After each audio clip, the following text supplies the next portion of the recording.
Doesn't the Bible support slavery? Slavery has become a hot-button issue in today's culture. Oftentimes, critics of the Bible come to a Christian and they bring up the issue of slavery in an attempt to discredit the Bible. But here's the crux of the issue.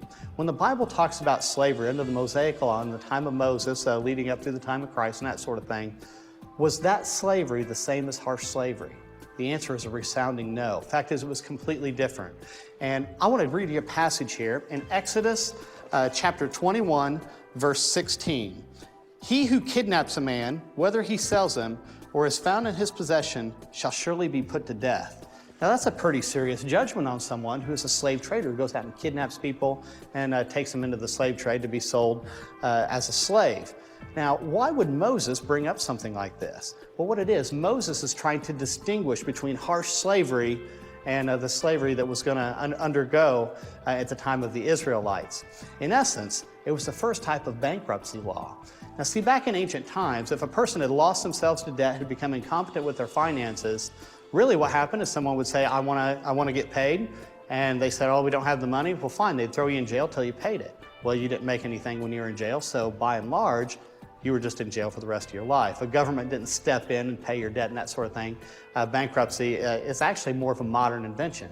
But what the Israelites did different, and this is what Moses wrote, was that if a person had lost themselves to debt, they could go to the person they were indebted to, or they could go to another wealthy person and say, I want to sell myself into slavery. This was a voluntary option. If that person said, okay, they would cover their debt, they would give them a place to live, they would train them in a particular vocation, whether it be carpentry or bricklaying, that sort of thing. They would also make a wage. Now, it wasn't equivalent to our modern day minimum wage, but it was some sort of a wage. And so they could accumulate that. And you know what? After 6 years, they were set free on the 7th year. So really what it was taking somebody who had been incompetent with their finances, training them, getting them back so that when they go back out into society, that they would do a pretty good job. Now, I'll tell you what, this was really a wonderful law, and what it did is instead of the government coming in trying to help somebody out, it let other people help other people out. So it's really like servitude or a bondservant, which is the way a lot of Bible translations translate this instead of slaves. Now, there's a lot of regulations towards slave masters and slaves themselves throughout Scripture. You might think of Leviticus 25, which talks extensively about it, and there's other passages throughout the Bible in the Old and the New Testament. And the reason that these laws are in place is to keep this type of slavery from becoming the harsh slavery. And if Israel didn't have any rules and regulations, really what it would have done was open the door for harsh slavery, for harsh slavers to come in to their nation. But the sheer fact that they had rules against it, first off, shows that it was sinful man in a sin-cursed world, because such things shouldn't have existed in a perfect world.